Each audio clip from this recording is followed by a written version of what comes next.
So my name is Lacey Loftin. I'm with the U.S. Census Bureau. This is Eric Coyle. He is with the U.S. Census Bureau as well. I'm a statistician. Eric is an intergov specialist.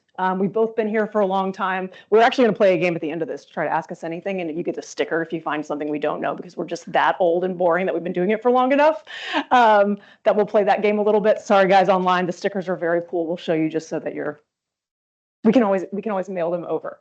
But today we're going to walk through some of the basics, overarching information about our data and the programs that we have. We're going to start with the decennial census. So the decennial census is every 10 years. It's one of the two things the government is required to do via the U.S. Constitution. And I didn't mention this earlier, actually. Here's a new fun fact. We started doing it in 1790. We weren't super efficient with it because we had like dudes literally on horseback going house to house and writing it down with pencils on these massive, massive books. And then they had to give it to another guy on a horse and another guy on a horse and another guy on a horse to get it back up to DC to tabulate. So it actually took us like more than 10 years to tabulate the data fully by the time we got that. We've gotten a little faster now, but we've been doing it for a really long time. And what's cool about that is you can go back and compare really changes over time from basically the country's origins. So now the geographies have changed a little bit. There weren't some states when we started doing this. The state boundaries changed some, but we do have data that you can compare pretty closely going all the way back to the very beginning. And as I mentioned to the room, but for those of you who are joining us online, this might be new. There's really only 5 data points that we get from the decennial census, but they're really important ones. It's really identifying that human beings live in a specific place. But the questions are race, ethnicity, sex, age, and do you rent or own your home? So apportionment is certainly, those numbers are used for apportionment, which is the constitutional mandate that we have there. But then also most government funding is based on decennial census numbers. So throughout the decade now, because we're faster and we have computers so we can tabulate things more quickly, we will update data every year, sometimes even quarterly, so that different areas, different government agencies can produce funding that's more accurate to people on the ground more quickly. But that decennial census data is really the baseline there. And I think it's like 1.3 trillion a year is the new estimate based on census data numbers. So we joke about it. It's like a quick form. It doesn't seem like a big deal. Most people don't remember doing it because it's not super flashy or interesting. It's so fast, but it's such a big deal. So for every person that we don't count in the right place or we don't count at all, there's really a lot of federal funding that you miss for like 10 years. So that is a huge effort that we've already started for 2030. We start by analyzing the questions and how we ask them, and is there a way that we can be doing it better? Then we start looking at our outreach procedures, because there are a lot of people that are pretty easy to count. Most of you in this room are probably pretty easy to count. You showed up to a government meeting. You are probably going to fill out the census when it comes to you. But there are a lot of people around the country that are harder to find, is one of the things we've run into. But then also, there are a lot of people that have a hard time defining where they live or understanding how the US government wants to tabulate where they live. So our goal is to count everyone once, only once, and in the correct place.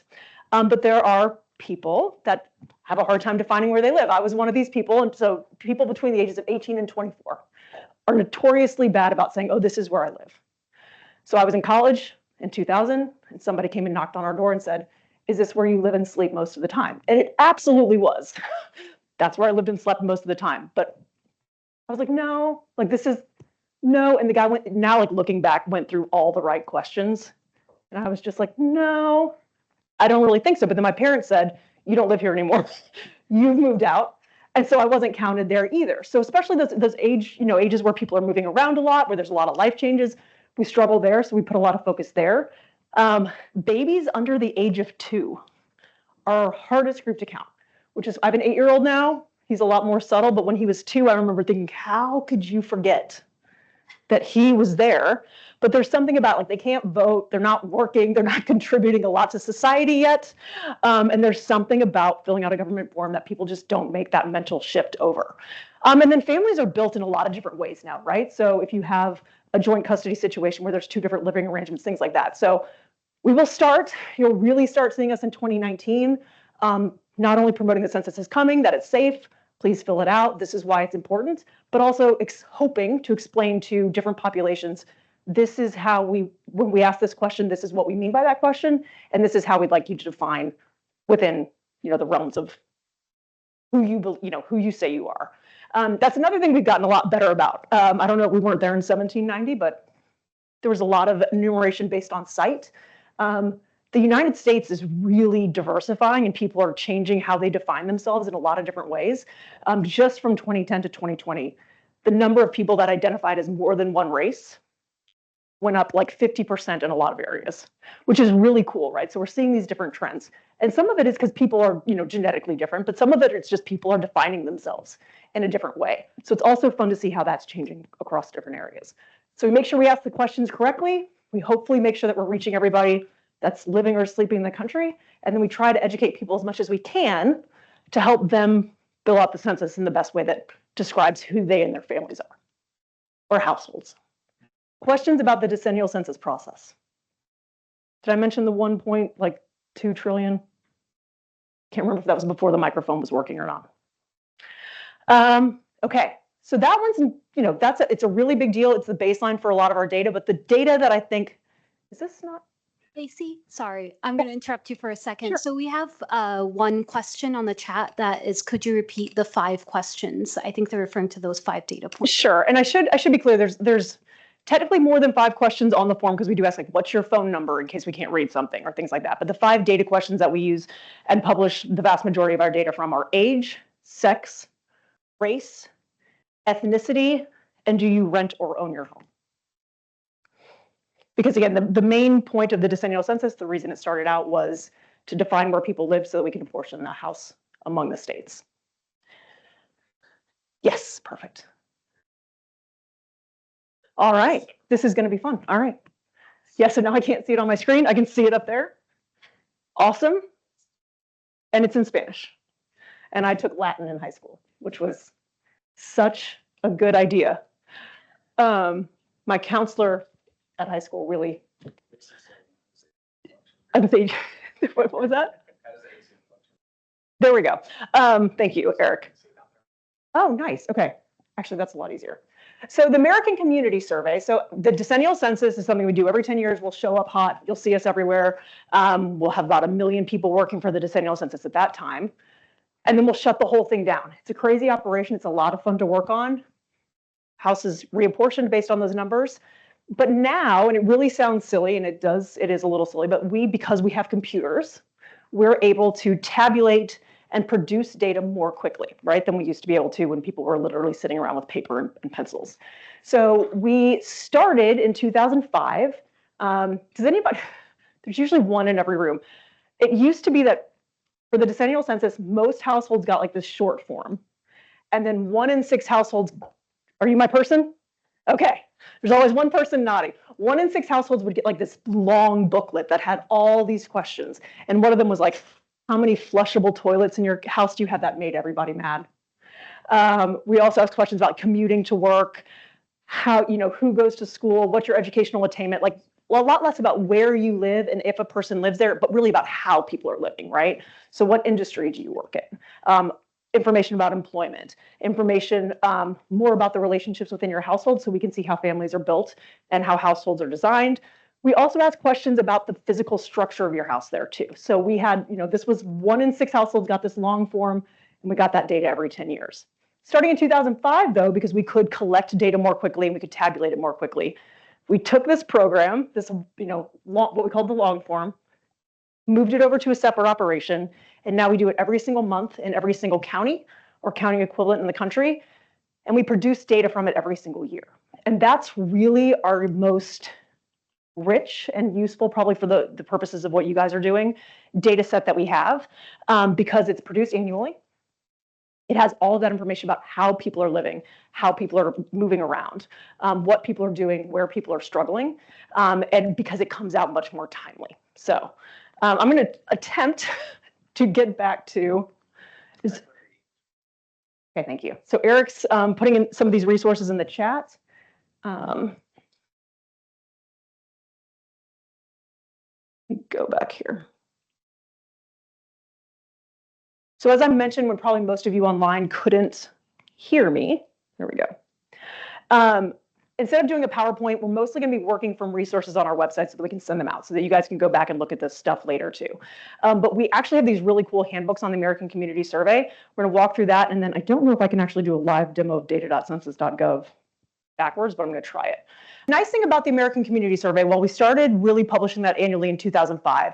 Because we had that long form that went all the way back to 1980, it's not exact, but you can compare a lot of this data about how people live all the way back to 1980. So there are a lot of different geographies that we produce this for, and we're going to talk about that too.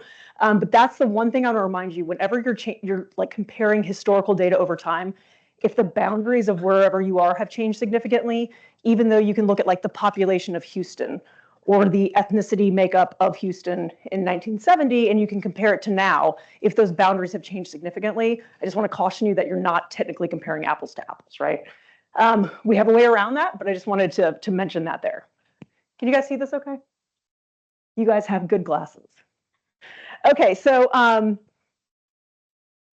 really quickly, like I mentioned, ACS happens every single month in every single county equivalent in the country. It is a random stratified sample, so the strata are basically the counties, and then we make sure that we sample enough households within each county in order to publish that data annually. There are two different, and Eric just told me, but I don't think I can do it backwards, that there's a whiteboard in Teams, but there are two main data sources that we produce. So you guys are all Harris County, right?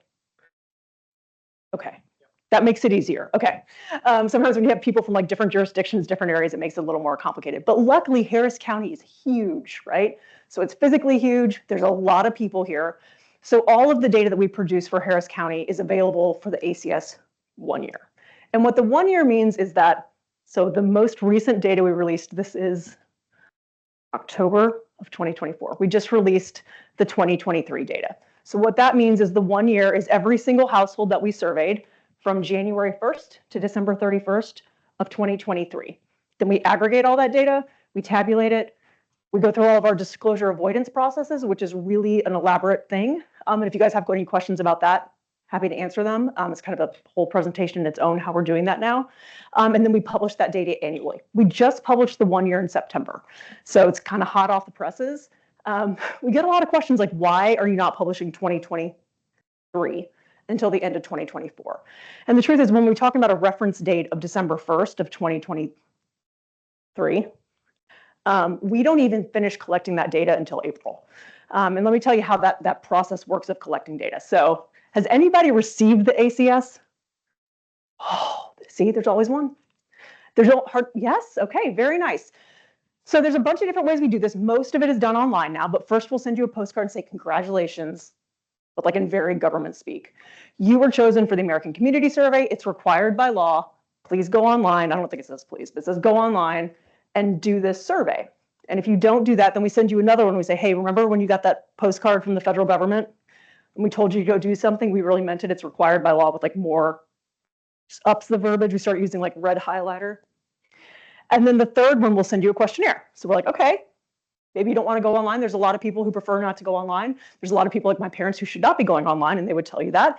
So we'll send a paper form and say, hey, you can do this on paper if you'd like to. It's also available in a lot of areas that we send out to you in multiple languages. And then there's also a phone number you can call. So if you don't want to fill it out on paper, if you want to call, you can do it over the phone still.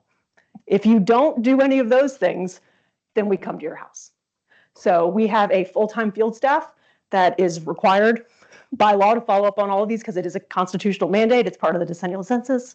So we will follow up with you in your home. So it's really great when people didn't like the postcard, didn't like the letter, when people show up at their house, we'll do the survey as quickly as we can and get that data that way. And the reason that we have to have all these follow-up procedures is it really biases the data. The people that aren't responding in the same ways bias the data more heavily than just the general public. So that's our data collection process. And then we tabulate it and we produce it. So for any area that has over 65,000 people, which I'm pretty sure there's even a zip code in this area that has over 65,000, which is bizarre. Like on a national level, like Wyoming doesn't have like zip code. It's really fascinating working in Texas. So it's just massive, right? So everything that we produce for Harris County, 1 year data. And if you're looking at Harris County as a whole, I would always suggest that you use that data, right? It's the most timely. You guys also have a really quickly moving population, right? Especially if you're ever doing like hurricane analysis or disaster response, you don't want to look at data that's 5 years old. You want to be looking at what's happening right now. So 1-year data for all of Harris County is awesome. But let me tell you what 5-year data is and why you might want to use that in some situations too. Do any of you ever do, and I was gonna say, I don't know if there's like a hand raising mechanism on Teams, like comparing Harris County to kind of like smaller geographies within it? Okay, nice.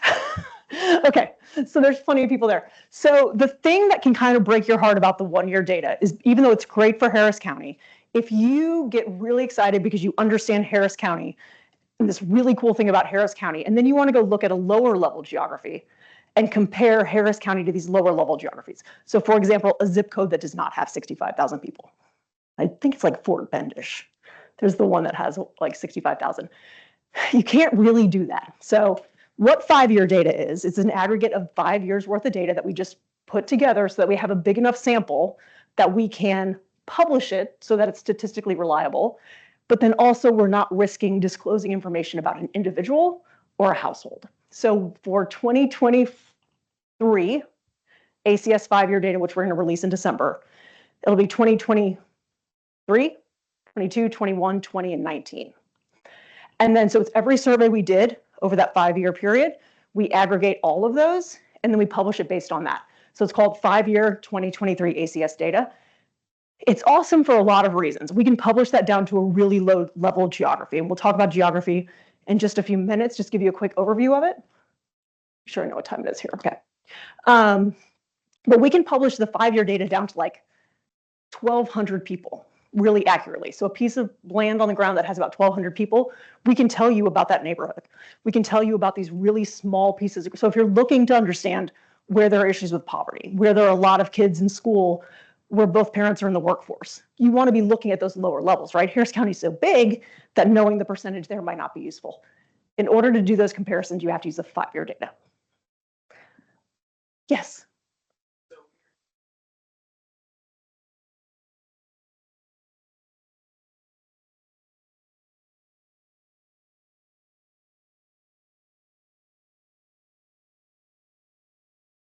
That's a really good question. For those of you who are online, in case you didn't hear it, the question was basically the 5-year data collection.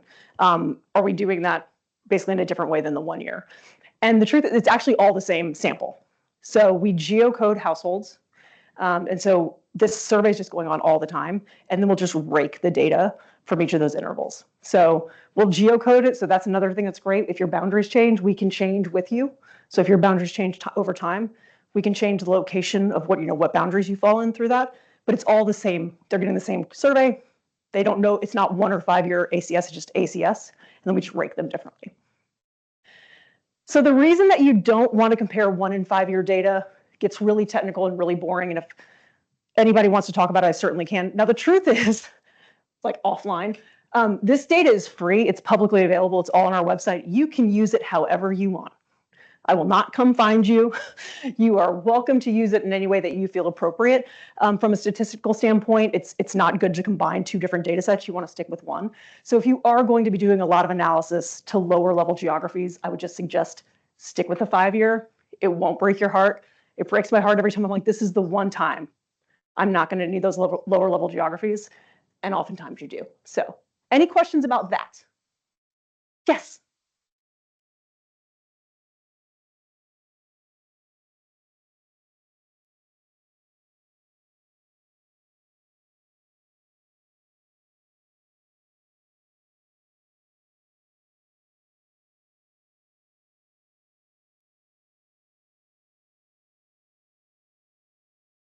So there's actually 2 parts to that answer. So the question was, like for 1-year data, why wouldn't we be using that at the lower levels? So the first answer and the most straightforward one is we don't even publish it. So we won't publish 1-year data for anything below 65,000. So you don't have to worry about making that choice for better or worse. But then at those lower level geography, the reason we can't is because it's not statistically reliable. At some point, the margins of error get too big. And by the way, we do publish a margin of error with every single data point for every single geography that we publish. So you can always go do your own analysis, like, is this number something I want to be using? But at the same time, it's also a disclosure avoidance issue. So if we start publishing for those lower level geographies, you could figure out like, oh, that must be Bob on the corner because his household has this characteristics the house does. I know he's an engineer. and he's a white guy who lives alone, right? So, which is funny. This is actually a guy I used to live next door to, and I asked all these questions about him. He's been my example for like 10 years. But so first of all, we don't publish it, and then second of all, that's why we don't publish it. Does that answer that? Okay. All of it's geocoded, but the 5-year is the only one that we'll publish for those lower level geographies. So all the samples we're pulling from the same sample base and just tabulating it differently. You're holding a microphone. No, just. Oh, I was like, do you have a question? Okay, good deal. Okay, so that's the 1 and the 5-year data. I'm going to walk through the geographies quickly, and I'm going to do my best facing backwards. I feel like pretty impressed I was able to change the size of that screen earlier, so hopefully I'll continue on that trend. Spoke too soon.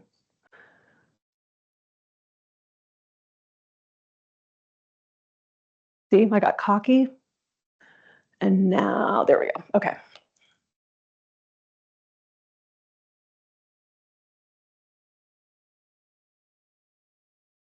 I got a new computer on Friday, and the keypad just feels weird. So I'm going through that fun adjustment. Okay, so this is our main data platform. If you stay for the next hour, we'll go into more details here. But this is actually the best place to really look at what data is available in the geographies and things that we're going to be talking about, because it'll already have you halfway there, and then you can just run with it. So from data.census.gov, if you want to know what the population of Houston, you can put that in the search engine. It should come up with the proper number for you. But for most of you that are going to be using like more specific data, looking at really specific geographies, exploring a specific type of data set, you'll want to go to advanced search. So we put in that tiny little thing. It looks very not important. This is where you're going to want to go almost all the time. Over on your left is basically your filters. So this is going to pull decennial census data. It's going to pull a bunch of other data too, but these are the two we're going to talk about today. It's going to pull in for whatever geography you choose, and these are just your filters. So it's actually pretty user-friendly. If you haven't tried it in like 4 or 5 years, come back to it. Took us a minute. We've also built in a lot of the user-friendly tools that we had in our previous. So we had a previous platform, and then migrating over, it's just taken us a while to get everything built into it. But it actually is, I enjoy using it now. And I don't say that about many websites or many tools that we have. So over here on the left is just your list of filters. And we're going to start with geography because I think that's what's going to apply to most of you. So I know Harris County, I know county is a lot of it, but we also obviously produce data for the nation and the state. And especially if you're trying to understand like how you guys are doing compared to other places, I would choose one of those as your baseline, right? Again, Texas is massive, so that's a solid one. But also if you want to be comparing what's happening in Harris County, having a baseline, because if you're looking at like the percentage of people in poverty, it's great to know. But if you don't know how many people are living in poverty, say for the entire country or the entire state of Texas, the number doesn't have as much relevancy. So I always start with the baseline there. So then we obviously have counties. We have county subdivisions. Does anybody, I don't know off the top of my head, so you can lie to me and I won't know. Does anybody know about the county subdivisions here? Does anyone use them? Okay, this is kind of an antiquated thing, but Will, I'm going to put this on your radar. This was like our first sub-county level data. And what we literally did was we'd go to usually the county. Sometimes it's a regional planning area, depending on where we are. Harris County is big enough, we'll come straight to you guys. And we'll say, hey, if you wanted lower level data, how would you divide up your county? And literally we started with like red crayons in gymnasiums on paper, just drawing lines. And it was basically to try to say like, okay, this area is changing. We want to be able to isolate that to see what's going on there and see change over time. This is an area where you just annexed, it's new. So you're basically just making these sub-level geographies. What's funny about them is nobody really pays attention to them very much anymore. Every now and then you've got somebody who's an enthusiast, so I always ask. But this is a place where if you guys have an area in Harris County or areas in Harris County that don't fall within a different type of geography, so they're not a city, they're not a zip code, but you really want to be able to see how they change over time for like a program or whatever kind of analysis you're doing, this is where you can come in with county subdivisions. And we start this process in the 7-year. So in 2007, 2027, we'll be redrawing these boundaries. And we can connect you to the people who do that if you guys have feelings about how that should be done. So That's what a county subdivision is. A place is our strange name for an incorporated area. So Houston is one. Also under places are census designated places. So we made it up, but there are a lot of places that aren't actually incorporated that we still want to publish data for because it's enough of an entity to itself that we want to be able to, that we want you guys to have the ability to track it over time. The Woodlands is an example I use all over the country. It's not incorporated. It's a subdivision. It doesn't have a mayor, although I did talk to a guy one time who's positive he knew the mayor. He did not. I let him have that. But what the Census Bureau will do is we'll come in, and again, we'll work with local governments and say, like, okay, so where should this boundary be for the Woodlands? Because there isn't an official one, right? So we'll draw that boundary and we'll put it in there and we'll publish data for it, just like any incorporated place. So just like any other city, county in the country. But you'll see a CDP after it. So it'll say like the Woodlands CDP. And that's what that means. And you'll probably be surprised. There's probably a lot more places that are census designated places that aren't actually incorporated than you think of. Like there's a lot in the Houston area, but that's what those are. Zip code tabulation areas. People love zip codes, right? You guys use zip code data a lot? Okay. In the next hour, I'm going to try to like dissuade you of that, but for now, I'm just going to tell you about zip codes and the Census Bureau's general feelings. That's my general feelings on zip codes. Zip codes are incredible for a lot of things. For data collection, they're rough because they aren't actually boundaries. They are routes. So it's how the post office delivers mail. But there are places in the country that don't actually fall within a zip code. If there's nobody living there, there are huge gaps, and people don't really realize that. I had no idea. Why would you? Like, it's just something, there's a bit space there. So the other thing about zip codes is, so there's gaps within zip code area, like actual zip codes, and then they change all the time. So the U.S. Postal Service, and for good reason, can change them whenever they need to. So if there's a new subdivision, if there's a, realignment of things, actually rivers changing, mountain ranges, we don't have a whole lot of that in this area, but it will change delivery routes. And so they are constantly changing. And that makes it really hard from a data standpoint, not to tabulate it, because we can change our boundaries with that too, but to compare it over time. So my cousins live up in Kingwood, 77339. I was born in that zip code, so that's why I remember it. And that zip code has changed a lot. Not so much anymore, it's pretty stable now, but if you look back like the 80s, and then the 90s, and 2000, and 2010, and 2020, you are really comparing very different geographies. Because they just kept expanding. Kingwood's just got a really unique history to geographies and boundaries. And the zip codes changed with that because the population changed with that. The housing changed with that. So what the Census Bureau did in order to be able to produce data, because it is such a popular and well-known geography, for people like normal humans looking at data in an area, is every 10 years, we'll get a file from the postmaster, there's a specific office, but they will send us their files. The Postal Service will send us their files that have their zip code areas.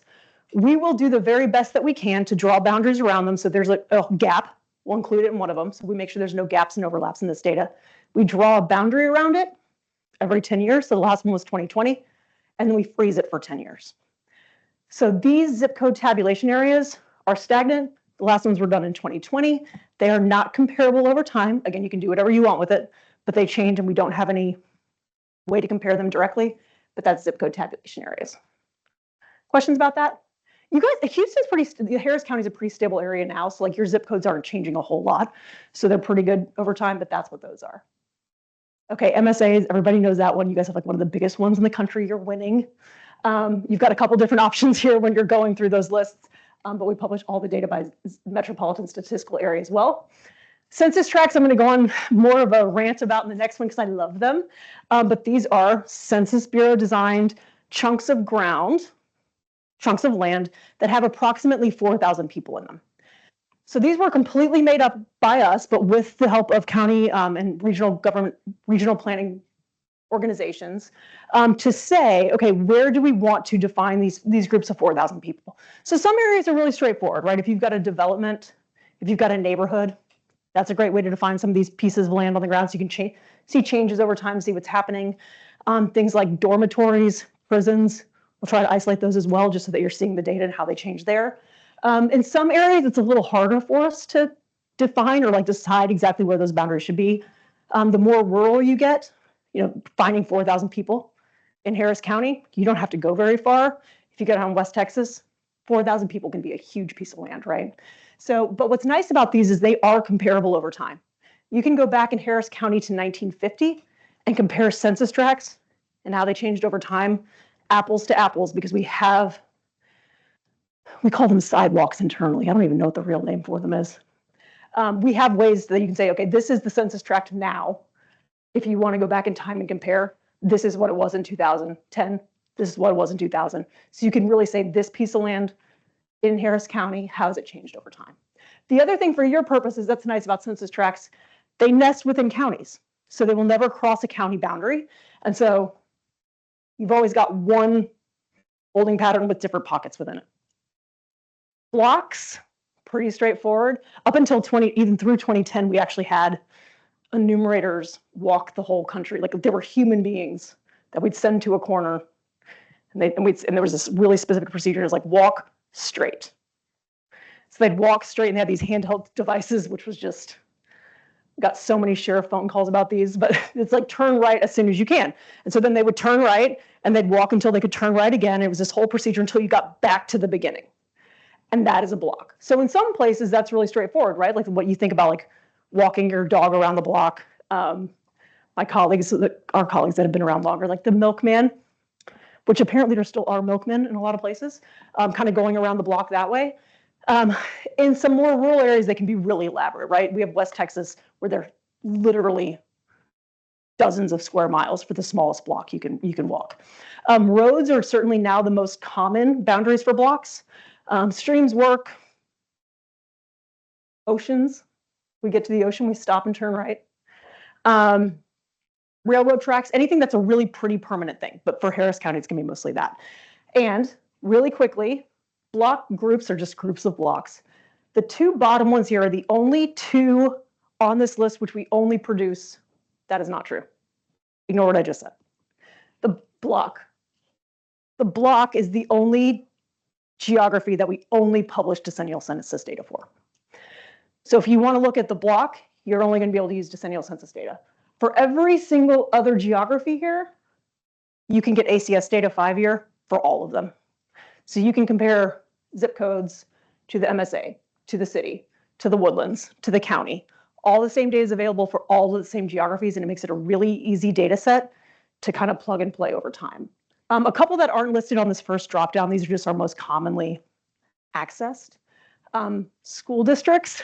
I work with a lot of people who spend a lot of time trying to like recreate a school district. They're already in here. We have like local precincts, depending on the governments and how we've ingested that data. We'll have voting precincts, certainly congressional districts, state level congressional districts. There are a lot of geographies here. It is very rare that somebody calls me and is like, it's usually I've been trying to recreate like this piece of land, and I'm like, ooh, we already have that. And then if not, we can use block groups to build it up. Geographies are really, it's funny, it's kind of like an abstract thing. It's not something we talk about a lot, but it is the baseline for every single thing that we publish. So it's a really big deal. So does anyone have questions about geography, how you should be using them? Yes. Eric's ringer was on. For Texas or other states, do you guys do commissioner precincts? I don't actually know off the top of my head with Texas, but we do. I think we do. And so what's interesting about it is they're called different things in different places. So we'll have precincts, and you'd have to go look at the actual boundaries to see if they're what they look like for you, because in different places they call them different things. But I believe the answer is yeah. I think we even talked about this. I think it was weeks ago, so it's a little, but yeah, we should have those available. If you can't find them, just reach out to me and I'll help you find them. Yes. I thought the microphone started singing when you stood up earlier. I was like, ooh, it's a fancy microphone. Hi. So just wanted to ask, with census tract, is that based on population or pieces of land? And if population, then would that change with urbanization or, as places get more populated? I love this question. And then we're going to talk about more in the next hour. But it is literally, we're drawing boundaries around where we estimate there are 4,000 people. So the 4,000 people is the cornerstone of it. And then we'll try to do a boundary around that as much as possible. We do have lower and high end boundaries, so we have to keep it, we don't have to. We almost always keep it above 1,200 population and below 7,000, because at 8,000, you can split it in half, so why wouldn't you just have more data? At 1,200, it gets hard for us to publish some of the data points, but the main tenet of it is at 4,000 people. But to your point about changing over time, and Harris County is certainly one of those, which is really cool, because we had tracts earlier, so they've split. Every decennial, we'll go back and look at each census tract that already exists, and we'll estimate what the population of it is then. Now, I will say this, we start doing that in the 7-year, and you guys grow really fast in some places. So it can be really hard. By the time we get there and count, it's like, okay, this was cow pasture, and now it's a major housing development, right? But what we'll do is every 10 years, we'll reevaluate. So we'll look at every single census tract in the country. We'll work with local governments and say, okay, now we think there's 16,000 people in the census tract. I'm making that number up, but whatever it is, we'll divide it into 4,000 person chunks within the original boundaries. So you can still go back and then add those. So for 2030, you go back and add those 4, and that's that crosswalk, which is again not the real term, but we have like what the county, what the tract was over time, so you can go back and put the pieces back together to create the whole. So it's an elaborate process. We would love for you all to be involved. It actually is a cool process too, because you can look in a tract that really grew, like, okay, well, this is this subdivision, so we feel like this should be this way. Or now there's a highway between the middle, and these are really 2 different neighborhoods. If we're going to split it anyway, let's look at how people are living on, different, whatever the boundaries are there. So we think we're pretty good. If we have to do it ourselves, we will, but you guys have much more local knowledge than we could ever hope to. So I will find you.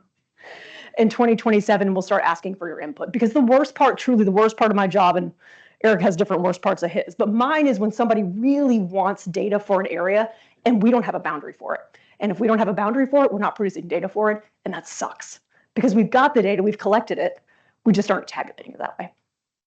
Yes. Okay, this is maybe the most basic question.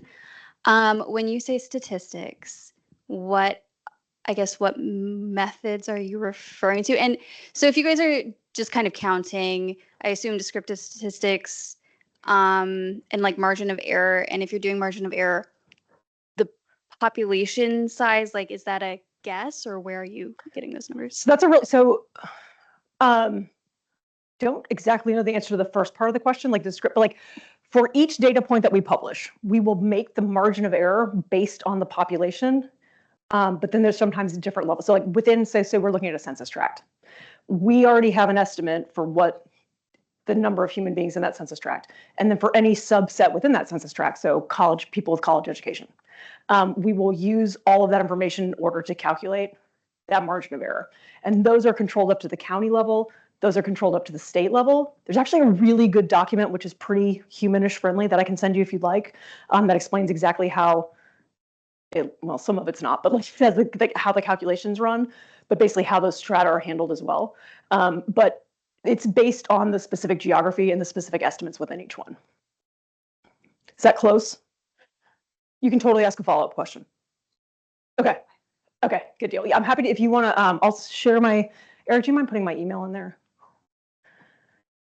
It's lacey.e.loftin@census.gov, but he'll put it in there. You guys can always email me if there's something specific. Is that a question or just a really excited wave? It was such a happy wave. It was such a happy wave. I thought it was a really excited question for a second. I was like, yes. Okay, any other questions about this? Yes. So we have some of the online questions. So Beatrice is asking if we are trying to get data for poverty population in Harris County minus City of Houston population, which data sets do we go to? Is only 5-year available for both county and City of Houston? Okay. I'm going to ask a follow-up question here, and I know it's going to take a second probably for them to respond. My first question would be why you're excluding Houston, which you can. I'm not against leaving out anybody. If you've got a reason to leave out somebody, I completely support you leaving somebody out. You would basically we actually have within this drop down, I think we do. except. So you could do like Harris County except. It just depends how we tabulate it. But if you're really looking for everything that's not, possibly we have that except. And if not, reach out to me and I can get you the closest that we can. We probably combine some census tracts or blocks. But I do want to mention too, actually, I don't think that's where the question was going, so I'll leave it. But yeah, there might be an except within the geography, and if not, reach out to me and we can figure it out together. Yeah, and the follow-up response is all of our CDBG funding is based on our service area population, not total county population. And we run into this commonly with just looking at Harris County and taking out the city and taking out other municipalities in our work as well. A lot of places do. So yeah, that one might be a reach out to me and we'll get you as close as we can. And we have another question. It's a 4,000 population threshold for census tract. Yes. What was that? Oh, sorry, the boundaries are, but 4,000s are optimum.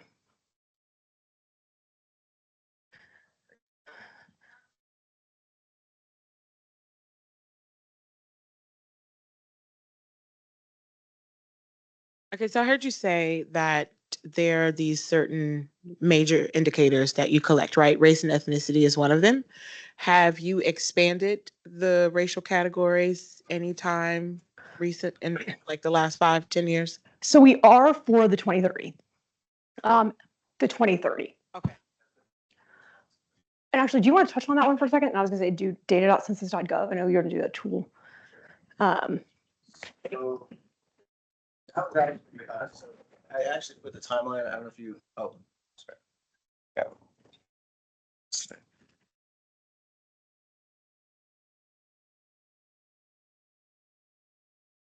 So I actually put the timeline in the chat, and if you go into that timeline, you can see how exactly race and ethnicity has changed over.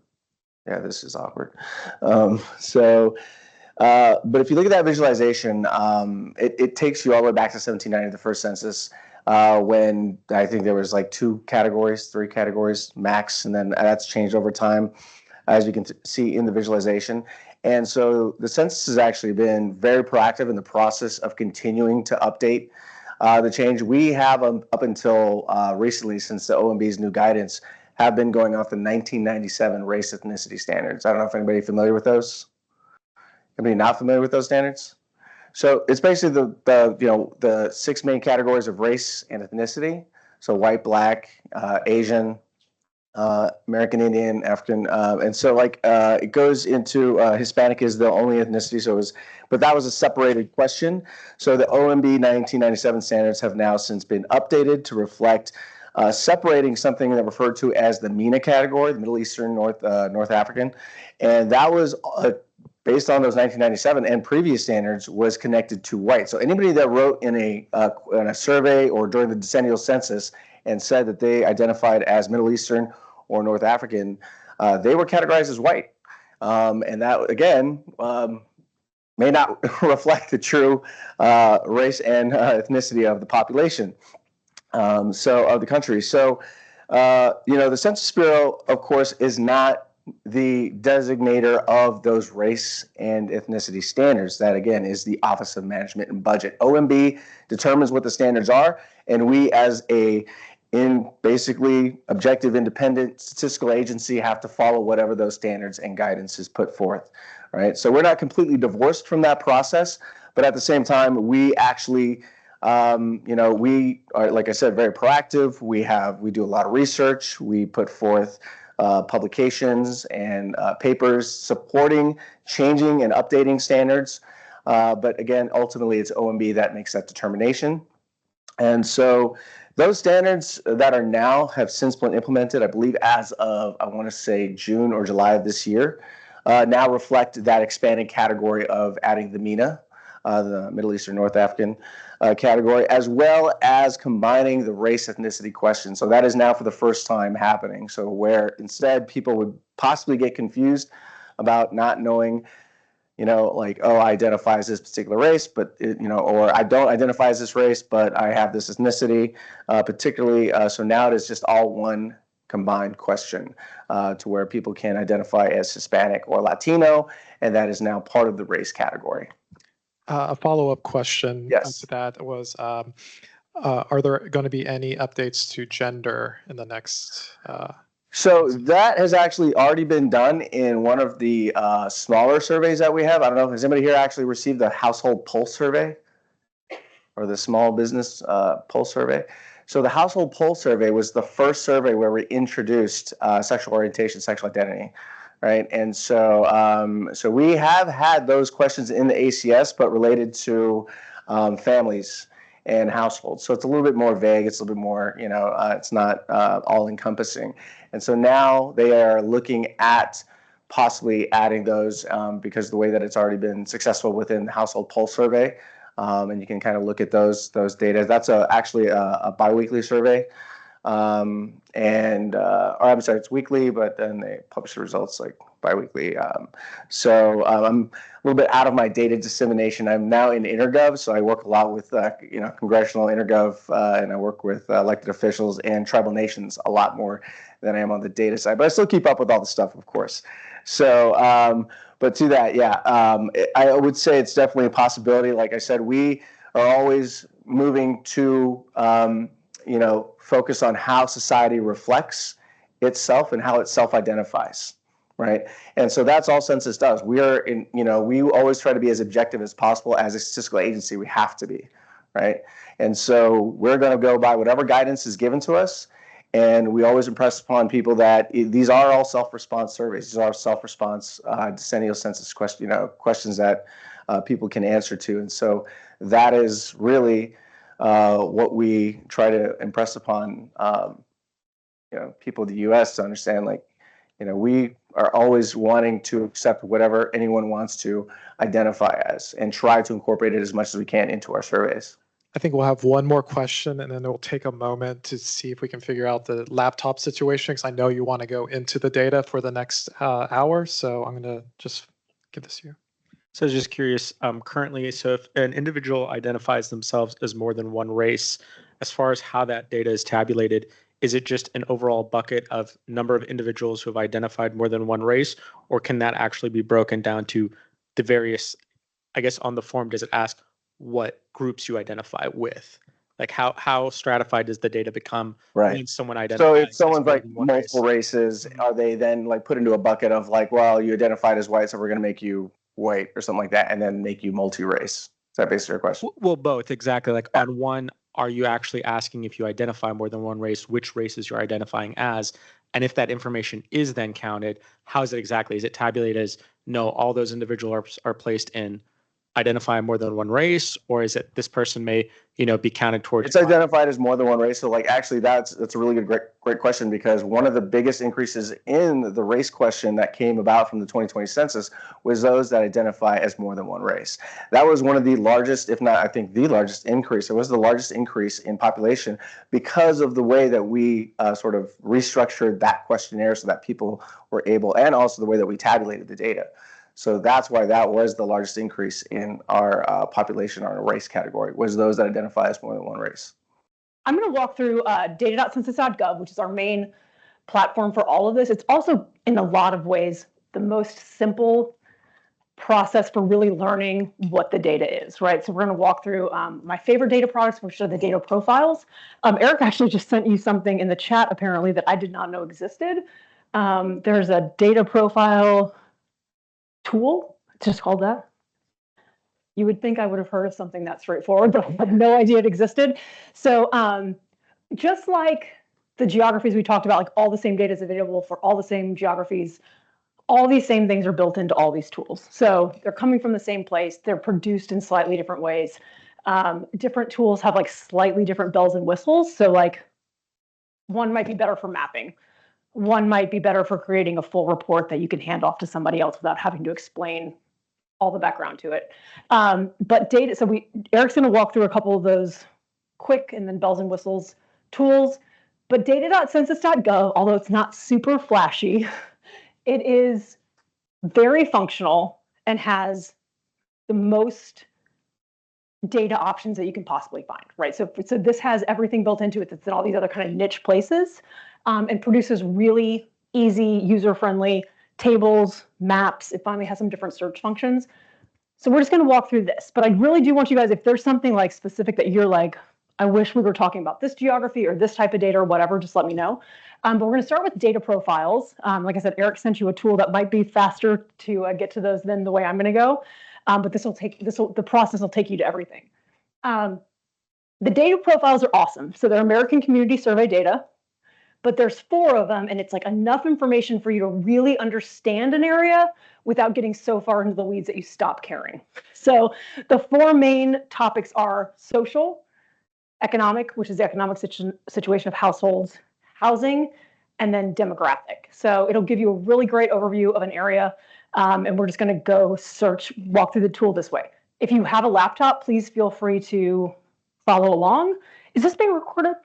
Yes. Okay, perfect. So you can also go back because you won't remember all of this. But again, it's pretty easy to stumble through and use. But you can always go back and look at the recording as well. So data.census.gov, we didn't have a flashier name for it this time around, but it has on the left are all of your different filter options.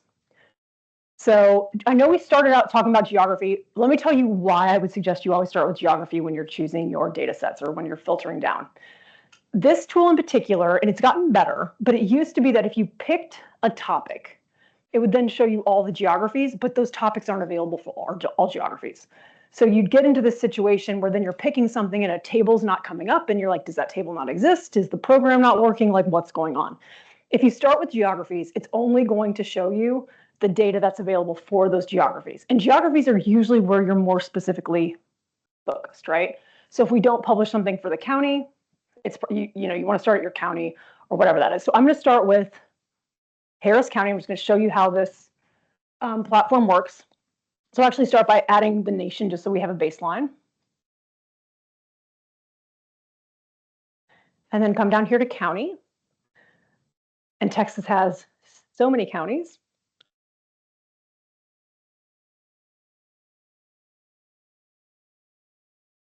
These are in alphabetical order. Depending on what you're looking at, this is populating actually really quickly.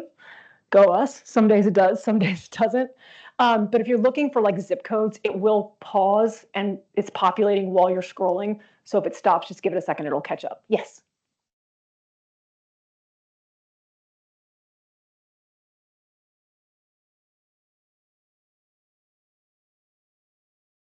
Do it again because it was so good the first time.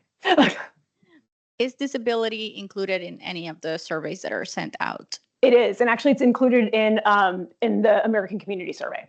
So the way that we ask that, again, we've gotten better about how we ask questions. So we ask, do you feel that you have a disability? So we have cognitive, self-care, ambulatory, vision, and hearing. And again, all of that goes down to the block group level, so you can really see where people have different struggles. And what's really great about that, especially for, unfortunately, Harris County, you guys have a lot of different disasters you have to plan for or recover from. You can look and see, like, okay, who has, like, in this area, if you're evacuating somewhere, how many people do we estimate have ambulatory issues? Another one that we have there is, like, number of vehicles available. So if a household has 0 vehicles available, that might be one thing in Manhattan, right? Because that's not the structure of the society there. But here, if you don't have a vehicle and you need to leave, all that data is available, and we ask for each household and then each member of the household. Yeah. Some of our other surveys, and I have to look more, we can talk about that. There are some surveys that we have that have like additional information about disabilities that we can look if you're looking for more detail than that. Okay, so Harris County, so we've got Texas, I'm sorry. We have the United, did I not click on it? Well, I see Harris. Okay, there it is. Okay, so the United States. So keep an eye on this filter up in the left top corner. It has the United States and then Harris County. Those are what you've chosen. If you start using this tool a good bit, which I would love for everybody in here to just be like so giddy about this that you go home and use it like multiple times a day. But you'll be surprised how many times you clicked on something, but it didn't actually pop up or that you forgot to. And so just keep an eye up there because whatever you have in your filters is going to be what it shows you. So it's kind of weird. Sometimes you'll like be looking at data and then you're like, this isn't what I have what I want. And it's because it wasn't actually in the filters. Does anybody have a zip code that they want to throw in here so we can do a comparison, or I can pick a census tract? Okay, so, I asked and then need to get in there. Okay, so zip code, tabulation areas. These unfortunately are within states, but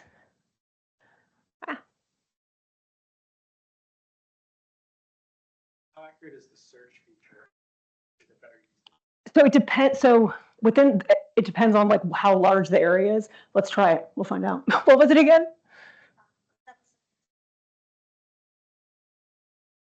Okay, there we go. So it sounds silly sometimes if you take it to the state first because but it just depends on these feelings. We've been upgrading a lot, so it's getting better. Okay. Okay, so we clicked on search. We have the 3 filters. If you click on search, it's going to pop up to the top with whatever's either newest or being most often chosen. Sometimes this is really hit, sometimes it's really miss. It's interesting, we must have just released something here. The exports come up to the top, which I'm a little surprised by. Usually you'll have ACS data here at the very top. These are kind of more niche data sets, so we're not going to focus on these. Let me show you how to make sure that you're getting to the ACS and the tables that we're talking about here. This might be like the one thing worth specifically writing down because it's something you might want to replicate when you get home. Come on in. Okay, so the American Community Survey, which is obviously the one that we've been talking about. And then you come up here with your 1-year and 5-year estimates. So I'm going to go to 5-year just because we have the zip code in there, and the zip code, I'm assuming, does not have 65,000 people. It might. There is one that does, but assuming it's not, we have to choose the 5-year estimates. And then this is what Eric put in the chat. So these are all really good data sets. Honestly, their names tell you enough about them, so I'm not going to go through them in a whole lot of detail. That see, I wasn't even touching the computer then. The handbook, did you put the handbook in the chat? Or if you, okay, awesome. So the handbook we sent out is going to have all of this. And it'll have definitions of all these different tables. But the data profiles are my favorite because, again, they give you enough that you feel like you understand an area and don't go so far into the weeds. They're also use terminology that is pretty user and human friendly. So if you're handing this off to a colleague or sending it to a colleague, you don't have to spend all of your time explaining like kind of from the beginning. Yes. Here comes Will with the microphone. So with the zip code level, even the 1-year estimate, the data is available, we still have to choose the 5 years. So because we have the zip code, the 77064 in there, I can go back and show you. Actually here.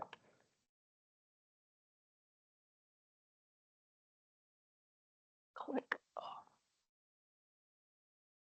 Okay, that's really weird. There. If we go to 1-year estimates.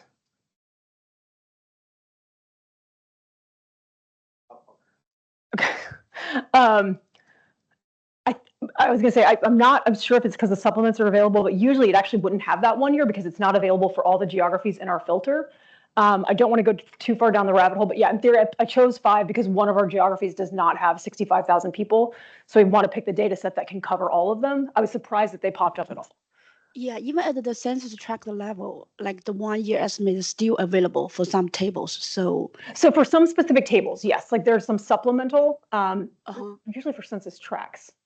Although there was one in Fort Bend County that actually did for 2010 had a census tract that got up over the 20,000 threshold. But it shouldn't, in theory, it would have to have at least 50 for an MSA or 20,000 for the supplementals for the 1-year estimates. So for the zip code level and census tract level, we always should choose the 5 years. I would absolutely suggest if you're going to go sub-county, always do the 5-year because it's just the safest one.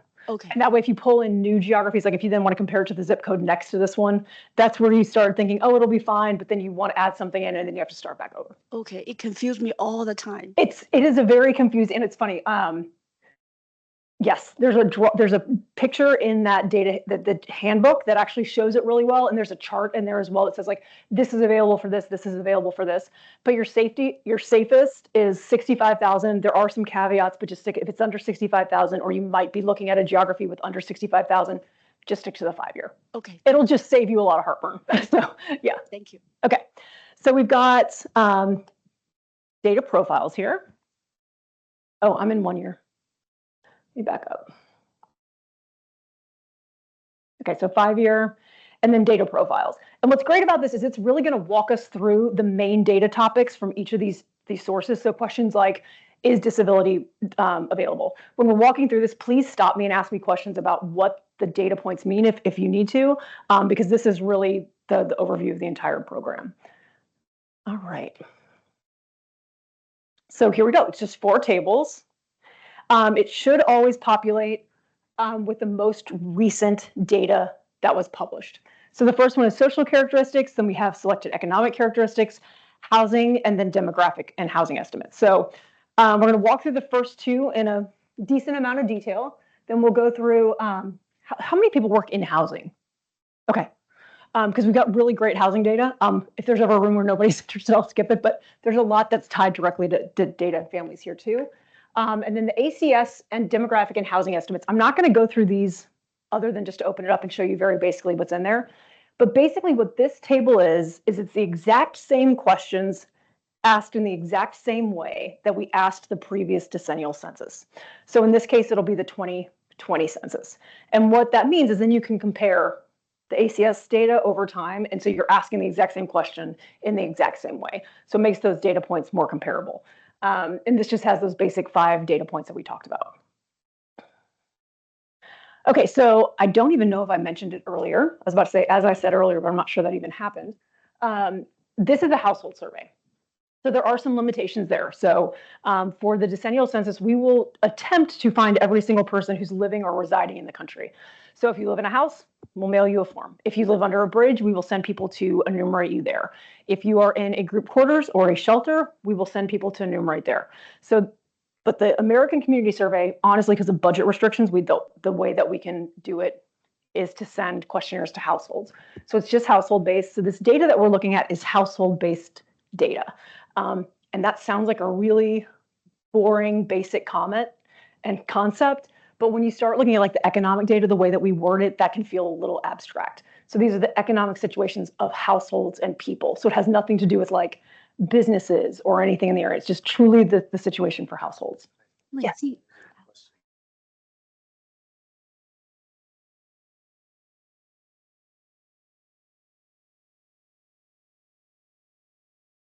Yeah. So there was a question about the 1-year and 5-year data. If there is a whiteboard function in Teams that you can show me, Eric, there's a really easy way to draw it that makes it a little more human friendly. But Eric did just put a data users guide in there too that might help. Okay, so for selected social characteristics, when you click on whichever table you choose, it pops up like this. And this is the basic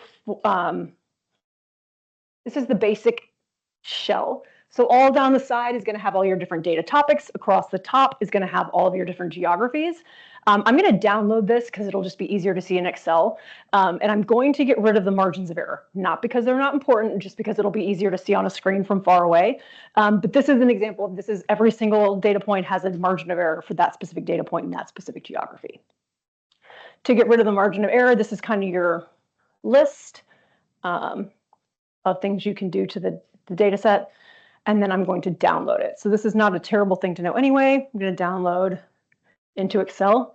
And this sounds silly, but we just recently added the download to Excel feature. Very fancy, has saved me a lot of time. And hopefully it just popped up here. Okay, so when you download a table,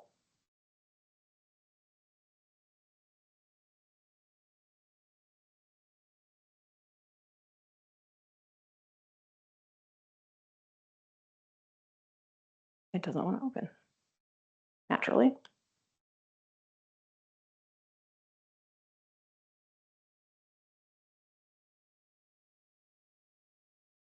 What you get for using a computer you just got on Friday. Okay, so we're going to look at it in this browser and it's going to be amazing. All right. Yes. So yeah, he's coming with the mic. Yep, you were waiting for it, not your first rodeo. I feel this is a very basic question. Let's do it. Just for clarification, so a household in this scenario that you were just talking about follows a person or an address? It's the physical structure. So the address. The So address. they move out, then it's going to be a completely different. And it can be vacant. Okay. So we can have a house. There's three different things. There's a housing unit, which is the physical structure. The household is if it's occupied, that's the human beings living within it. And then the individuals are the third part. So we also ask questions of the individuals. So the house is the structure. We can have a house that's vacant, but all of these are going to individual physical locations. Yep. Okay, so I'm going to zoom in as best I can here. But so just down the left side here, we'll go through the topics and then we'll see how you can kind of compare through different places. I'm going to zoom in a little bit. I think I am. Okay, so for your social characteristics, we have the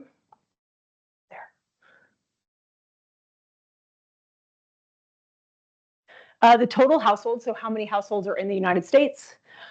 Married couple households, so we have some basic information about how people are related within households.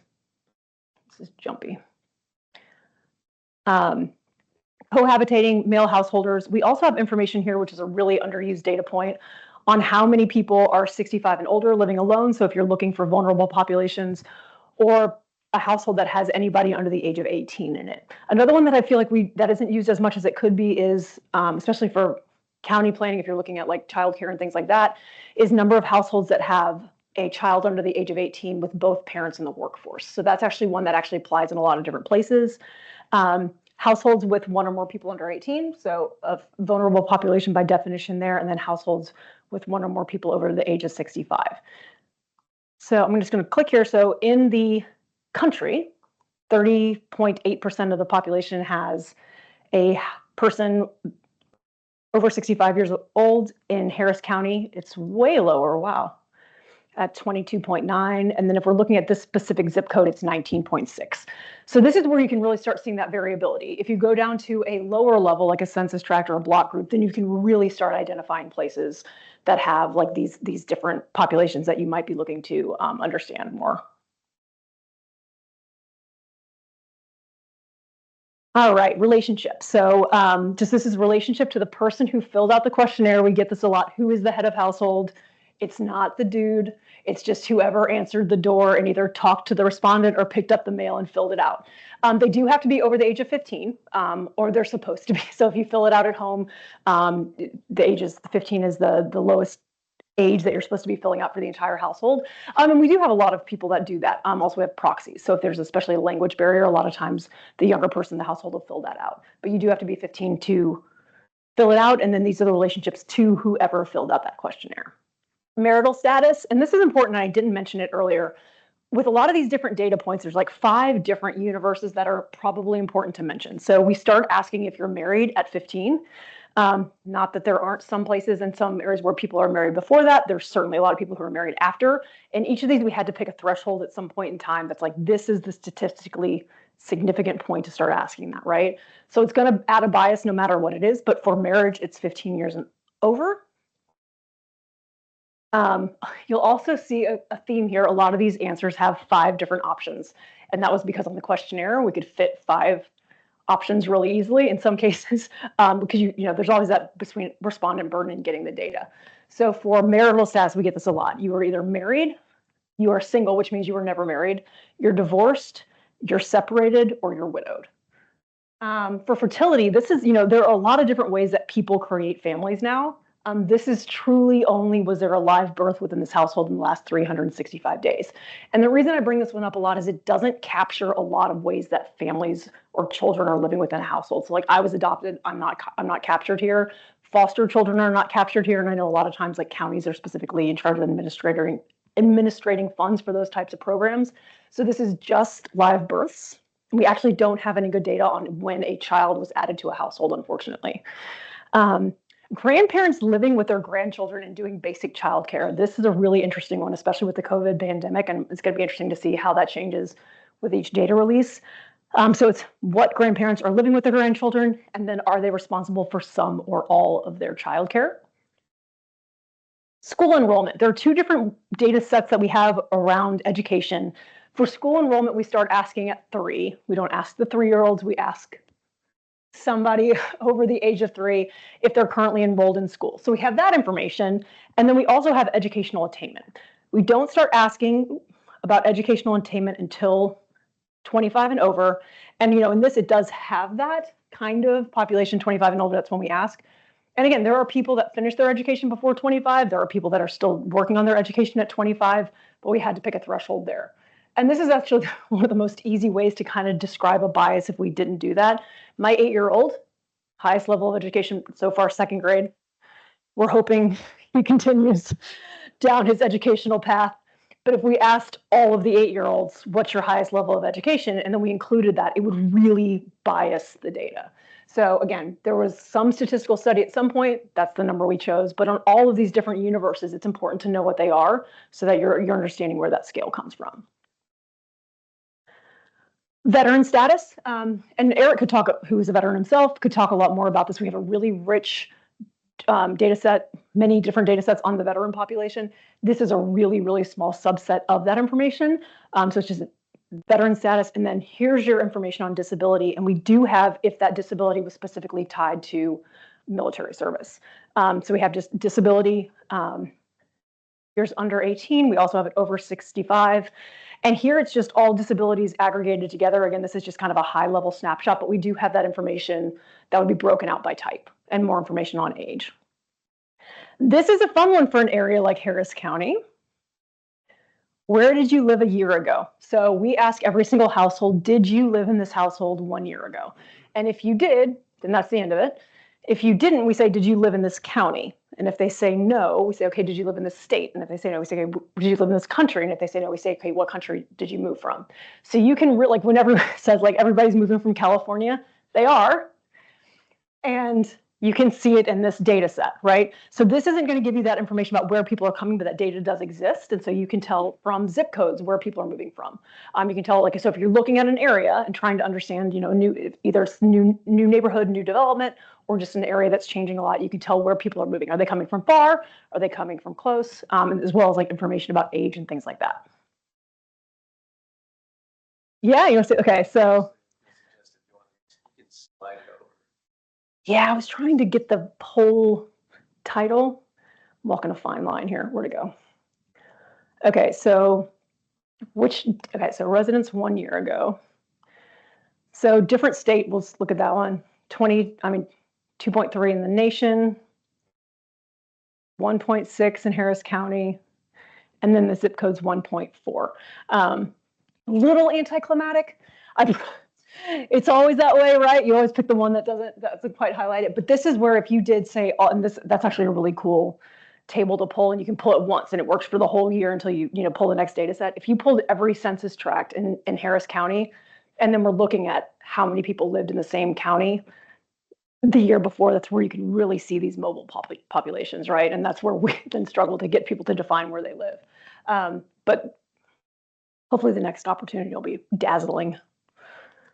Okay, so residents 1 year ago, place of birth. So were you born in the country? We also do have a basic citizenship question. We get a lot of questions about that question. So just to touch on it, we ask if you're a citizen. If you are not a citizen, that is the end of the question.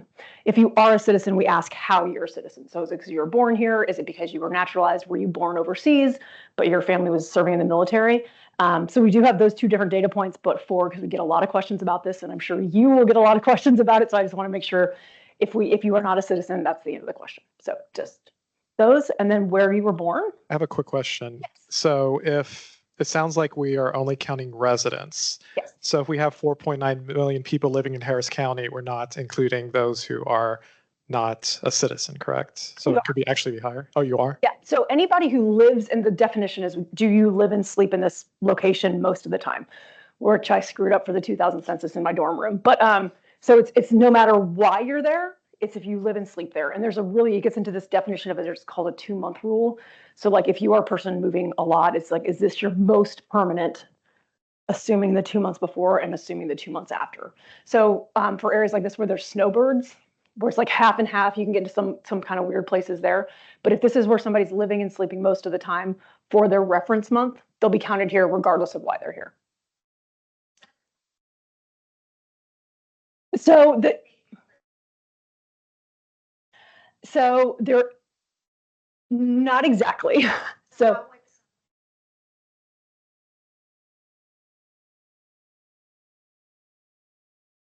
So the question was, how would you know that you're a resident or not? So the first question, remember how I was saying earlier, there's like 5 questions on the census, but there's actually a couple others that aren't data points. The first thing we say, is this your normal residence? Is this where you live and sleep most of the time? And then we'll have, please include the following people. So it'll be like all people who live and sleep here most of the time and babies under 2, because we're trying to highlight that. So it kind of goes through like, the first part of the form is, does this form apply to you? And that's where it gets into that information. Is this where you live and sleep most of the time? Because we have an online version now, and that's how most people fill out the questionnaire, there's also some links that you can go to give you more information, or you can call the phone number. And then if we have a field rep in person, they can walk you through some of that in more detail. Most people, it's not getting into that much of a nuance. It's, do you live or sleep here most of the time?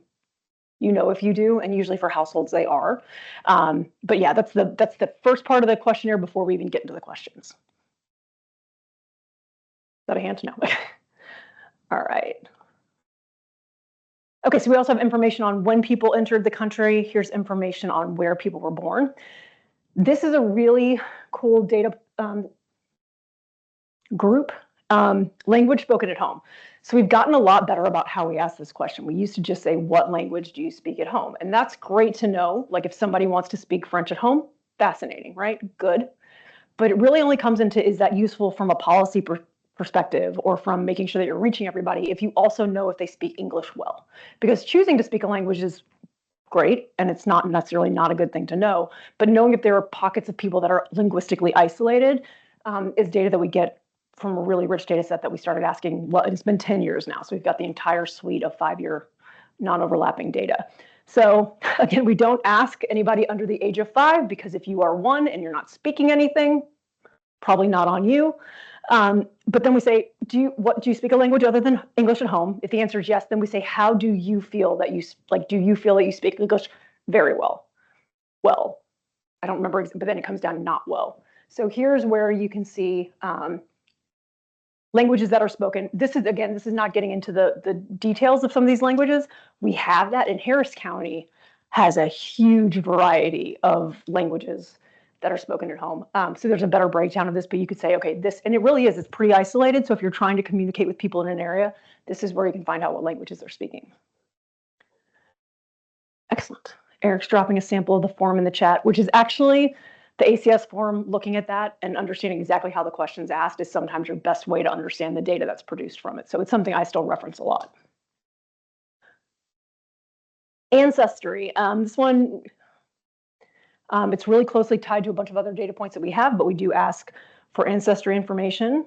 And then here at the very bottom, we kind of threw it in. It's a fairly new question, but computer and internet use. And I'm sure that, like many governments across the country, you guys are dealing with in some aspect, making sure that everybody has access to broadband and things like that. Or Harris County is pretty good about it, so maybe not. But this was a question we started asking 8-ish years ago. I think something like that, when it became more of a utility than a privilege isn't the right word, but like, we don't care if you have cable, we do care if you have access to information. So this question's there too, so you can see that. So across the country, actually, this will be interesting. 83.3 in Harris County, 89, so much higher. And then in this zip code, 93.2. But there certainly are pockets in the country, and then definitely in Texas, where that is much, much, much lower. We get into tribal areas or just very rural areas. And that's how you get information now, right? If there's an emergency, most people get it on their phone because they have either cell or internet. We have cell service information too. Yes. Oh, sorry, I didn't mean to interrupt. No. For ancestry, is that self-identified or is it drop down? It is self-identified. And actually for race and ethnicity as well, you can write in. If it's something that very obviously ties to a different data point, we will assign it to that. If not, we just literally captured how it was entered. Yes. For any given data collection effort, what is your sample size, or what is your target sample size? That's a fun question. Eric just got that one online too. So, and I should have mentioned it earlier. I usually do. For the United States, the ACS sample is about 3.5 million. Is this on? Yeah. 3.5 million households a year. So it's a sample, but it's a really big sample. And then below that, geography, I think we can tell you the state breakout, but then we can't tell you below that because you start getting into disclosure issues. But 3.5 million households per year. Those are all not occupied. So we'll go to some of them and find out they're not, but for the physical structures. And so the estimated population of the US, so that's like 1% of the estimated population of the US or something like So I that? think our housing count-ish is like 160 million-ish. I'm not going to try to do math in my head right now and embarrass myself in front of everyone, especially since it's being recorded. But so in 2010, it was I think it's like 160,000 housing units. And so then we go to 3.5 a year. So it's a big sample, and because it's required by law, we have a high response rate. So the data is reliable, but it's not a full decennial. It's certainly not capturing everybody. Perfect. Eric's sending you sample size information. Any questions about this before I jump over to the economic, which I think is probably going to apply to this group most directly? And then we'll touch on housing, going once.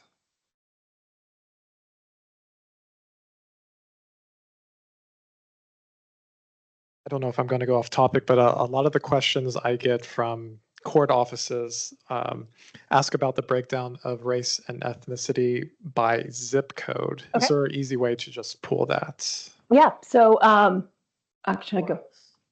Or I guess pull that by zip code for every zip code in Harris County. It doesn't matter which category, I guess. So it's not super easy for Harris County because this is where I get into my personal beef with zip codes. They don't nest within Harris County. So I do think we're either in the works or we have it. There is a way to do zip codes that fall partially or fully within. I think we just added that, and again, that took us like 3 years. So you can do that, or you'd have to go by hand, which in some places is not a big deal. Harris County it is, but you might have to handpick them. But I think we just added all zip codes partially or fully within, and then you pick the within. Did we? Okay. Okay, perfect. It's funny, that one's like new. That's like a flashy new one. And you can do that for any other geography as well. Do you want just the blank link of that, or do you want the data profile? Yes. Yes. Okay, so this is your economic character. Sorry, Lacey, I'm going to interrupt for a second. We have a question for languages. Can you find data that is more specific? So absolutely. So, and that's, this is like your kind of high level, I don't want to mess up this TV, shot over, I'm going to put a heel through this screen. I can just feel it. Like the high level information, all of this has more nuanced data that's available. Just these 4 tables are giving you it's enough to show you what's there. And then if you want more, it's pretty easy to search in the topics. We'll go back to that. And if not, you can just email me. Whatever you get stuck on, I've already gotten stuck on it at some point in my life. So you can always just reach out and I can be like, oh yeah, that's here. Any others online? Okay, perfect. All right, so really quickly here, and then I'm going to zip it and let Eric show you some quick tools that can pull up data for you really quickly and do some fancy, fluffy things. So we have population that's in the labor force or not. So we start asking that question at 16. That's a pretty nationally known number. Information about being in the labor force, and then this is where we get our unemployment information as well. So the percentage of all families, all parents in a family in the labor force is the data point I mentioned earlier. Here's with own children at home.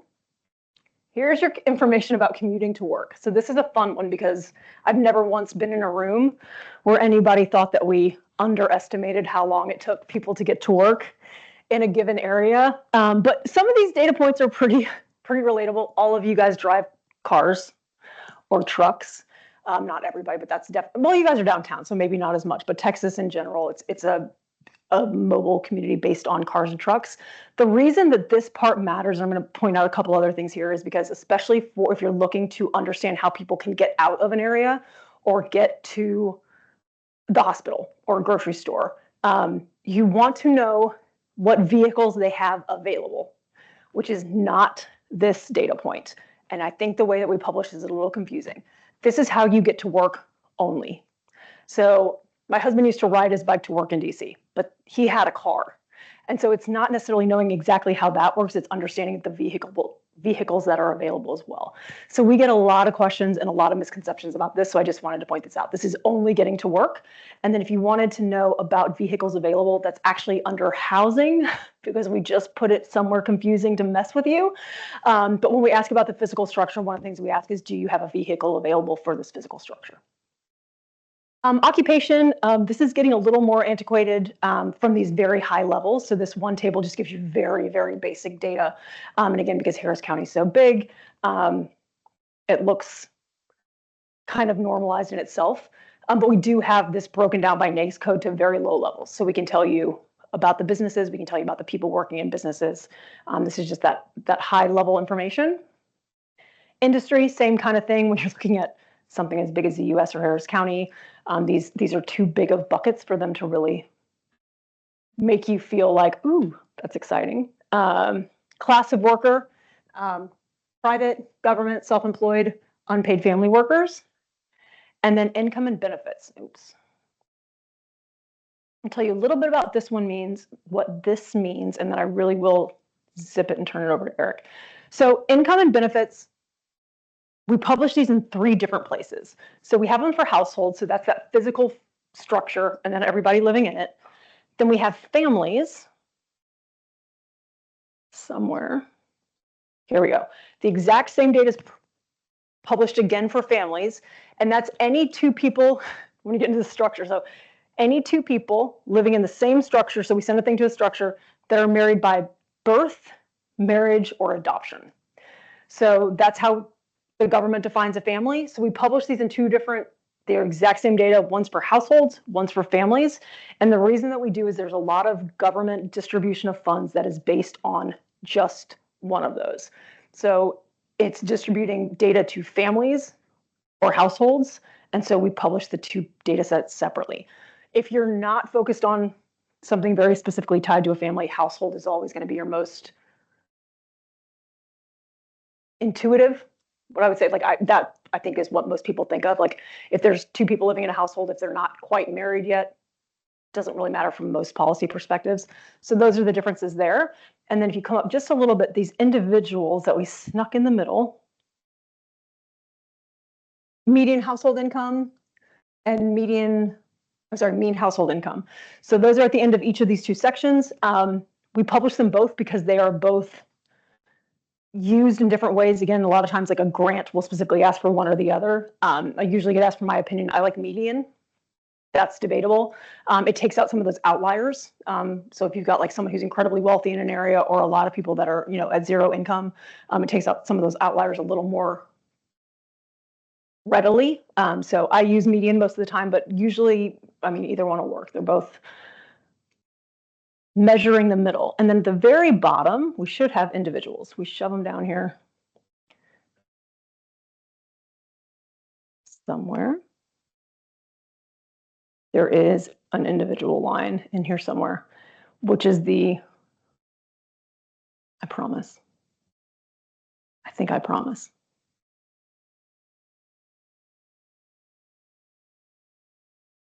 I'm going to stick with that statement. We have it for individuals somewhere. I'm just not seeing it right here. We do have information on individuals who fall within each of those universes that we talked about. So for income, it would be 16 and over because that's when we start asking the question. Any questions here? Anything online? Yes. Sorry, question on the methodology. You mentioned for the ACS sample is about 3.5 million households per year. But like, for example, if you scroll on the US, it listed like 1.5 million households. Is that number of respondents? Is that like, if I'm thinking, okay, your sample size is 3.5 million, but you're showing number of households at like 1.5 million, is that the number of respondents or what is the difference there? I'd have to find it to know exactly which universe it is.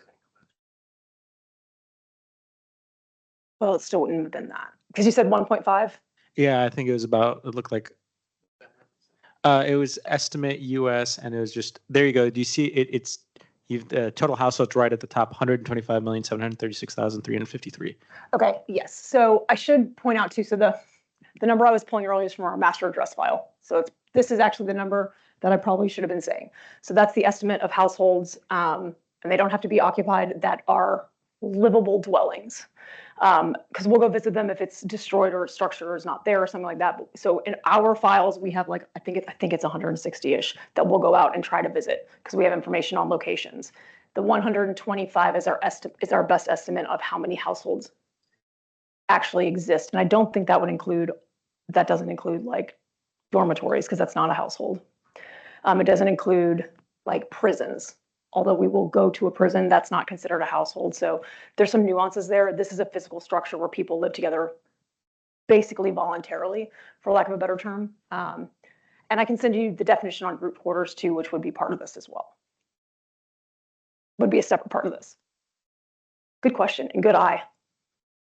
Any other questions here? Okay, housing really quickly, and then Eric's going to walk you through a couple data tools. So the housing characteristics, we're asking the humans, which is different because some surveys it'll be looking at the physical structure. In order for it to be considered a housing unit for us, it has to be closed from the elements. So the doors have to work. They don't have to be closed, but they have to be closable. The windows have to be closable, and there has to be a roof. And so if it's lacking any of those things, it's no longer a housing unit. So that's kind of your base level, right? So a physical structure might exist, but we won't consider it a housing unit, and therefore it's substandard enough that it's not going to be included in this universe. That can throw you in an area, especially if it's been devastated, like when we were looking at Katrina housing stock post, because you're looking at, once it doesn't have one of those things, it's no longer considered a housing unit, so won't be within this universe. So that's a really important thing for areas, for some areas. So I just want to make sure that you guys all knew that. Yes.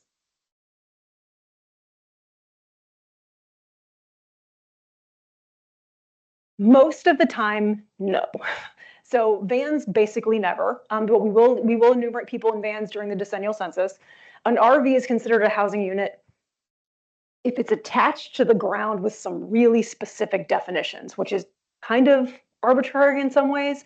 So if it's like an RV park where snowbirds come in and it's like my dream one day to be one of the people who's just constantly on the move. That's not a housing unit because it's not stable enough in one physical location. That's a vehicle. But if it's attached to the ground, I think it's like by concrete, steel, or there's all these different things. Once it's there and like into the ground, then it is considered a housing unit. And that's one of our hardest housing unit stocks to track because it's so minute, like the definitions. Yurts are in, like there's all sorts of different, mostly if it stays still. Okay, so we have total occupied and not occupied.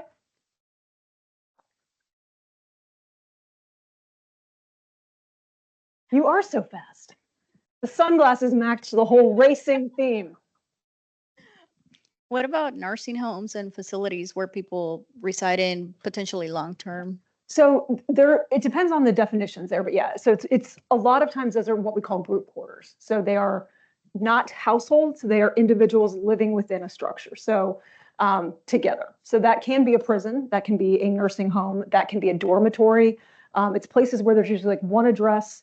There is some type of management that is handling that facility and the individuals inside of it. They're not really handling the units themselves. Apartment units are individual housing units. Nursing homes are usually group quarters. And that one can get into a lot of minutia as well. And they're very different. The data on those is really fascinating, but that would usually fall under a group quarters as long as it's like people are staying there longer term. Hospitals that have mostly ambulatory care usually don't qualify for those, but like a nursing home or even like inpatient locations would. Okay, so for structures and unit, a lot of this stuff, it just depends on where you are in the country and what applies and what is interesting, but this is total structures and units. So this is where you could say, is this a huge apartment complex, which you guys have some massive freaking apartment units.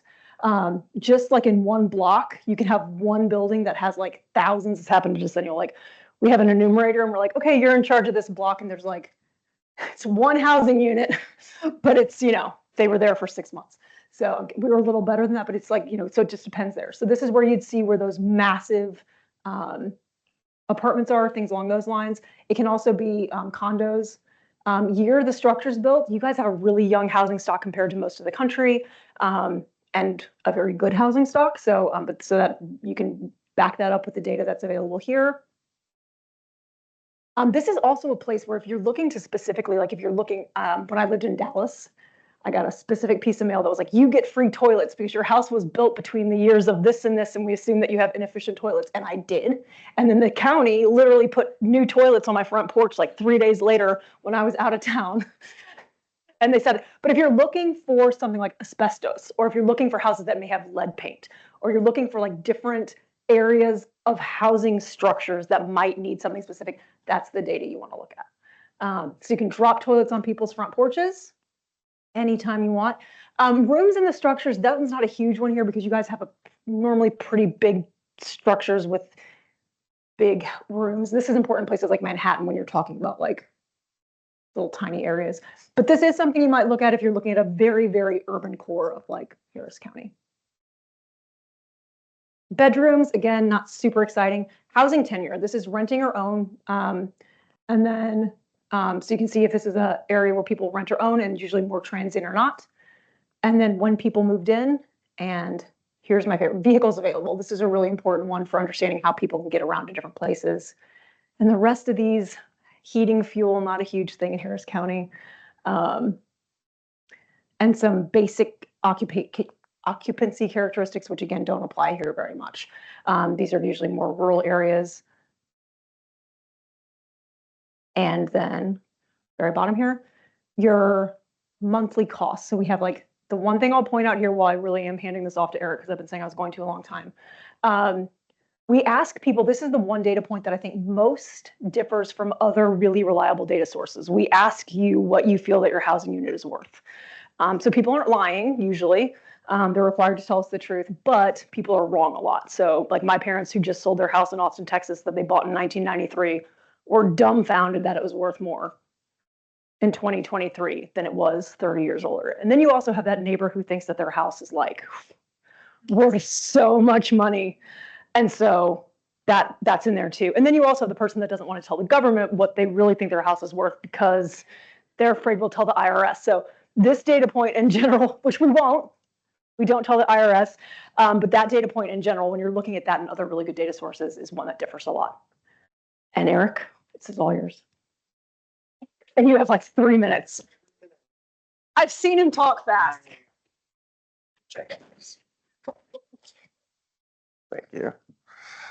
All right, so see how fast we can get through these. Well, they are quick data tools for a reason. So as I mentioned before, I do work with a lot of tribal nations, and I used to work also with a lot of business owners and grant writers, all different types of data users out there. And oftentimes, especially when it came to my grant writers, both with working to serve tribal nations or otherwise, they typically will ask for data the day before grants due. So they need data right away, and they don't have time to wait, and they don't have time to go through it, and I can't just walk them through sometimes because they're like, no, just send me links, please. Just send me data. So, of course, that is something we're always having to do. One quick little fun fact, if you click on that logo, typically, we're in data.census.gov. So, Eric, can you just share your screen again if you're able to? I'm on, share screen? Okay, hold on. On here. The red thing. Oh, right here. Okay, thank you. Gotcha. No scroll bar. Any last minute questions? We'll send you the link. They're easy. They're easy to use because you don't really need training on them. So the data profile link I did share in the chat, that just gives you quick access to get data profiles for various geographies. Not all geographies, like Lacey showed you, that you can access within data.census.gov, but it's a quick tool so you can get even American Indian Alaska Native areas. You can get census tracts in there. Also, what's cool about the narrative profile tool, like data.census.gov, they just added an address search feature. So if you don't know what your tract is in and you don't know what ZICTA you're in or what block group, because ACS does go down to a block group, which is below a census tract, then you can definitely go into the narrative profile to, or the data.census.gov, and you can type in your actual address and know exactly what geographies are associated with that address. The same with the narrative profile tool. That is one of the only quick access tools that we have that has an address search feature. The data profile tool, for whatever reason, they didn't add it on there. The downside to the narrative profile tool, which is another really useful tool that a lot of my grant writers really love because it provides visualizations of data and non-technical text for lots of different characteristics of geography from the ACS. And one of the cool things, the downside is that you cannot download anything from the narrative profile, but you can actually just do like a screenshot, or you can do a save PDF or print screen, something like that.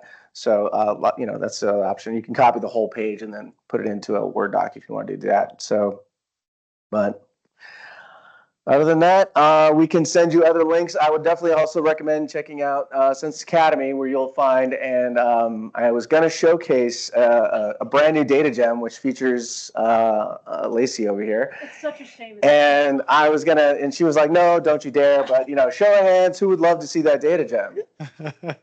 Oh, wow. Oh, like one hand? Okay, so you're lucky. Maybe for the advanced session. Yeah, there's yeah. So, but in Census Academy, it's just census.gov/academy. We have data gems, some featuring yours truly, and many of our other colleagues. And they're short how-to videos. I mean, I'm sure, many of us today, we use YouTube to figure out how to do a lot of stuff, myself included. So, highly recommend check that out. Lots of cool little data gems on how to access our data very easily. We also have courses, so you can learn how to use our data. You can learn how to use our API. You can develop your own data tools using our API. A lot of our quick, easy-to-use data tools actually function off our API, like our main data platform, data.census.gov. That functions directly off our API, which is why you can click on every single link in your browser when you go to data.census.gov. Save that link in a Word doc or a note page, and then you can go right back to it whenever you need to get back to that table. Okay. So one of the other things that is a cool feature is that you can modify the table as you visualize it in data.census.gov. You cannot save it within the actual program, but you can download it as you've modified it, right? But that link in the browser will always take you back to the original table. So just something to point out there. And that's especially if you're like picking, because then you don't ever have to do it again. Right. It'll come right back to where you were. Exactly. Yeah. So, but like if you wanted to just have, instead of the US in that first column, you can just bring Harris County and slide it over and then download a sheet looking exactly as you've modified that table. You can hide columns if you don't want to see the margins of error. You're not interested. You're like, I don't really care. I don't want those margins of error. You can go ahead and remove those margins of error, right? Just be like, no, this is the data. It's accurate from the Census Bureau. Don't worry about the margins of error. So anyway, that's all I will have to share with you, along with those links later. Well, thank you to Eric and Lacey for this presentation today. And remember, data.census.gov, data.census.gov. That's right. All righty. Well, everybody online, thanks again.